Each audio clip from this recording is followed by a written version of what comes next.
Here we go again, as now NFL Insider Adam Schefter is chiming in on the Rodgers rumors with the possibilities and implications of that explored on top of how likely we could see Rodgers in purple, especially when analyzing the Sam Darnold situation along with his own returning chances. We're going to be breaking down all of that in this episode of Vikings Digest. First, if you're not part of the nearly 93% that aren't subscribed, make sure to hit that subscribe button and click the bell icon because you won't want to miss any of the Vikings updates that we bring you guys throughout this offseason as we head into a hopefully redemption season that sees the Vikings going further in the playoffs. And with that, let's hop into the first topic of the day, which is Schefter chimes in on Rodgers rumors. So before we hop into what Schefter was saying, Jay Glazer put out a report yesterday before the Super Bowl saying big scoopage.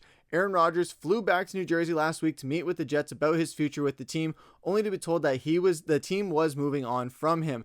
That means that he will be a June 1st designation that allows him to sign with any team in the league on March 12th if he decides to continue to play. Given that Aaron made the effort to fly back to discuss his future, all signs point to him continuing to play. It just won't be for the Jets. So now where Adam Schefter comes in talking on Pat McAfee's show, he says, my guess would be that he ends up playing. He's going to want to continue playing. I guess he'll want to do it at a place that wants him. Here's a guy that I think he's made more money than any NFL player in history right now. So that gives him the ability to sit back and be selective about what he does and doesn't want to do. Now, where the Vikings come back into it is where he goes in his second point saying it's a fluid, moving thing. Is Minnesota going to lose Sam Darnold or are they going to bring him back? So right there, Schefter is starting to stoke the flames on the possibility of Minnesota going out and getting Aaron Rodgers and moving on from Sam Darnold. On paper, it's not the craziest idea ever. I know everyone's going to jump to what they have to say in the comments. I have my own take on it. We're going to get to that in a second. But on paper, it's not the craziest idea ever. The Vikings have J.J. McCarthy waiting in the wings if Darnold leaves. But he's 22 years old, just missed his entire rookie season with a knee injury. Minnesota has a win-now roster and could theoretically give Rodgers a one-year deal before handing the keys over to McCarthy in 2026. There aren't many other logistical landing spots for Rodgers if the criteria is a contending team with uncertainty at quarterback. Still, it seems extremely unlikely. On the field, Rodgers is now several years removed from his MVP level of play. Off the field, unique personality to say the least, with the potential to be a distraction and difficult locker room presence. Do the Vikings really want to risk messing that up? Now, in that first part, there's a few things here that we should look at when we're thinking about the possibility of Rodgers coming here. First of all, J.J. McCarthy having missed all of his rookie year. He's coming back from a bad meniscus injury. There's no guarantee that he's going to be just exactly like we saw last season or that he's just going to be ready to go week one like an NFL quarterback should be. He's still, at the end of the day, despite having learned all of last season, he still will be a rookie as far as playing goes. So yes, there's still going to be some rookie adjustments and rookie mistakes that he makes. Yeah, he didn't play all season, but he got to learn under Sam Darnold. But you know what he didn't learn? How to not throw interceptions in the NFL at the NFL level. What it is like to play in crunch time at the NFL level, being in that huddle when the chips are down, when the pressure is the highest. Yes, he's won a national championship, but college to the NFL is night and day. We saw with Bryce Young how long it's taken for his transition to really come into his full form. Where Bryce Young, first season, people were kind of writing him off a bit and seeing, okay, maybe there's something there, but not too much compared to what we saw in college. Then the second year, then we saw a lot of the struggles start. He gets benched, has a bit of a confidence shake-up there. Andy Dalton steps in, but then Bryce Young, towards the end of the season, this past season, was playing like a playoff caliber quarterback. Say what you want about the Panthers, Bryce Young was balling the last few weeks of the season. J.J. McCarthy, there's no guarantee he's going to come out of the gate swinging like Jaden Daniels or like some of these other guys. Caleb Williams even, he had a really solid season, but there's no guarantee that he's going to come out and perform like that. I know he has a great roster around him. Hopefully they can go and bolster down the running game. So there is a chance where he could do that. I'm not saying J.J. McCarthy is not going to be capable of being a reliable, solid 26 fantasy points a week guy and just be one of those guys that can be a difference maker right off the bat. I'm not saying he can't do that, but what I'm saying is he's coming in having not played before. Yes, he did sit out the whole season behind Sam Darnold, but he's coming off of an injury as well. So there's the rehab process. That's also the physical and mental aspect of it. Then you have the preparation part of it, of him still being a in practice rookie. He still hasn't gotten any regular season experience, or let alone crunch time and late season and nearly playoff experience as well. So that's going to be a big adjustment for him, especially on this team that, like the article said, has a win now mentality. The second thing that is really key in that part there is you could give Rodgers a one-year deal.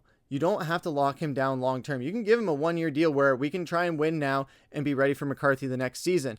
With Sam Darnold, unless they transition tag or franchise tag him, he's not going to take a 1-year deal. He's going to want to stay in Minnesota or wherever he goes. He's going to want to stay there for at least 4 years, it would seem, and getting a triple-digit million-dollar contract.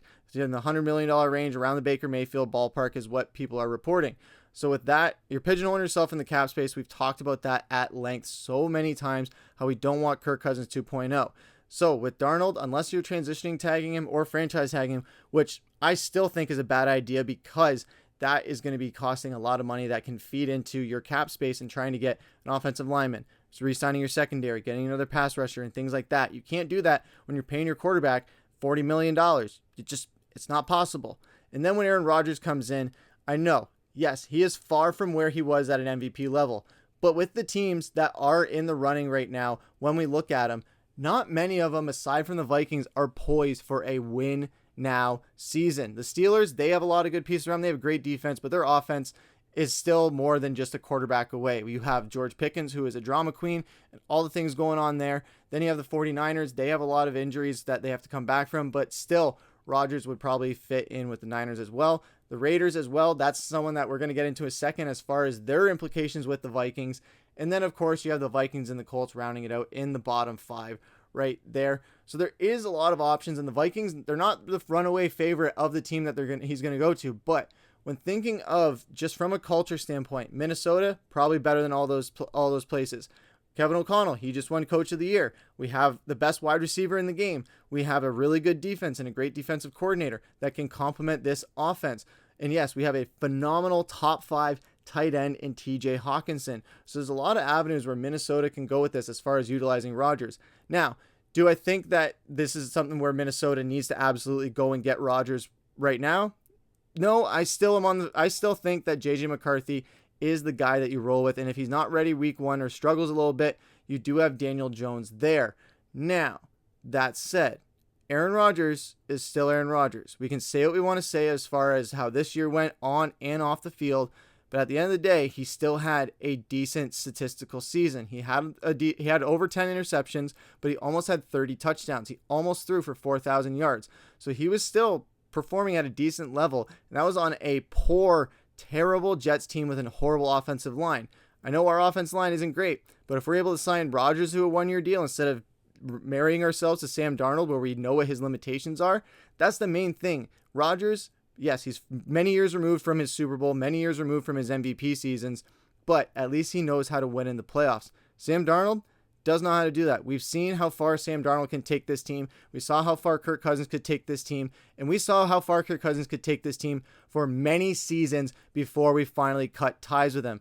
With Sam Darnold, we have a chance to avoid that. Yes, there's a chance where he's able to overcome that and get the monkey off his back and have this relationship with Kevin O'Connell. And yes, I'm not all for exactly having a revolving door of quarterbacks every year where we go from Cousins to Darnold to Rodgers to McCarthy, and before finally getting to McCarthy where we had all those quarterbacks before him. So there's a lot of things at play here where it's going to be a very complicated and very conflicting offseason for Minnesota. And as well as the probability of Rodgers landing in Minnesota being 20%, Darnold's odds are at 23.5.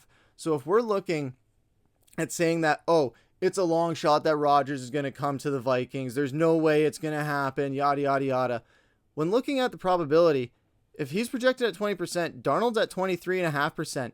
There's not too much wiggle room there as far as how realistic it is for either of these guys to end up in Minnesota. They are pretty close to that. So I don't know. It's a lot of food for thought. I know everyone's going to have their opinions on it as far as not wanting Rodgers to fulfill the Brett Favre destiny, and especially when we look at here too where the Raiders are going to be chiming in to try and make a play for Darnold as per Adam Schefter as well, saying that Sam Darnold's a candidate to be the Raiders quarterback. We'll see whether Minnesota lets him go or not. Let's see if that works out with Sam Darnold winding up in Vegas, and if so, he goes there. Then the Vikings bring in another quarterback. JJ's obviously going to be there. JJ's coming along, and I think that was part of the reason they brought in Daniel Jones, because they were kind of getting him up to speed in their system and the organization in the event that they do lose Sam Darnold. I definitely agree that Daniel Jones was a contingency plan if they did lose Darnold or if Darnold got injured, but I don't necessarily think that, yes, like I've said before, I'm okay with Daniel Jones starting if we don't get Rodgers, we don't sign Darnold, or JJ's not ready to go. If worst case scenario, Daniel Jones has to start the first 4 weeks of the season, I am okay with it because Kevin O'Connell can pull greatness out of quarterbacks, especially in a short amount of time or for a little bit amount of time. We saw how Sam Darnold progressed throughout the entire season. If he had like one of those 4-game Cinderella or 4-game just stellar runs, Daniel Jones can do that. You don't have to rely on him for the whole season. That could be really good. But where it kind of ties into Rodgers is being a mentor to JJ McCarthy as well. And you bring him in on a 1-year deal where, hey, Rodgers might want to try and win a Super Bowl to ride off into the sunset. I'm okay with that. If he uses us for 1 year, we get a Super Bowl, and then JJ takes over from that, I'm okay with that. And that's the thing, too, is everyone's going to be in the comments saying all these things where we don't want Rodgers in purple. We don't want him on the Vikings. But if he gets us a Super Bowl, I guarantee your tune is going to change. And I'm not saying that that's a guarantee as well. I'm also saying that as a skeptic, too, where I don't necessarily want Rodgers in purple. Would it be cool to fulfill the Brett Favre destiny? Absolutely. But is it something that I necessarily want to happen desperately just out of that fact? No, I think this is something where Rodgers is past his prime, but at the same time, I am scared. Yes, as a lifelong Vikings fan, we know this. We know Rodgers can be a bad man. So what does scare me is he does go to another team and he makes us pay, or he does go out and win a Super Bowl, and we miss on what could have been like typical cursed Vikings fashion. However, I still am okay with JJ McCarthy getting the keys, Daniel Jones starting the first few games. I do think you move on from Sam Darnold entirely. I don't even think Minnesota entertains that idea. But what do you guys think about this? I know this is a very long-winded and very heated topic about Aaron Rodgers coming to Minnesota, but what do you guys have to say about it? Would love to hear what you guys have to say down in the comments, but that's going to take us into the second topic of the day, which is comment of the day, which is what you guys have to say. And this was talking on our last video about Trey Smith saying the game is won and lost in the trenches. At some point very soon, the I formation will come back to dominate these smaller defensive lines, and I'd like for the Vikings to be the team to resurrect it. A featured run game is just what JJ McCarthy and the offense needs. With it, along any modern offense, requires offensive linemen to get the second level. Trey Smith would be a huge step forward towards making that happen. Now, this was commented before the Super Bowl. I know, thankfully, the Kansas City Chiefs got their butts whooped by the Philadelphia Eagles, as much as I hate that it came at the hands of the Eagles of all teams, but seeing the Chiefs lose was awesome. Trey Smith didn't have a great game, but he was far from the worst part of that Chiefs loss and far from the worst part of that Chiefs offensive line in that game. So I don't think that hurts his prospects very much, but I definitely think he is the biggest priority to sign for Minnesota this offseason. But what do you guys think about this season as a whole? How excited are you to get into next season? What offseason moves are you most nervous for and most excited for? It's going to be a very busy offseason for Vikings fans and for us, so you don't want to miss any of the new updates when they drop. Leave a like, comment, subscribe. Make sure that you are staying up to date on all things Vikings. But with that, I've been your host, Griffen.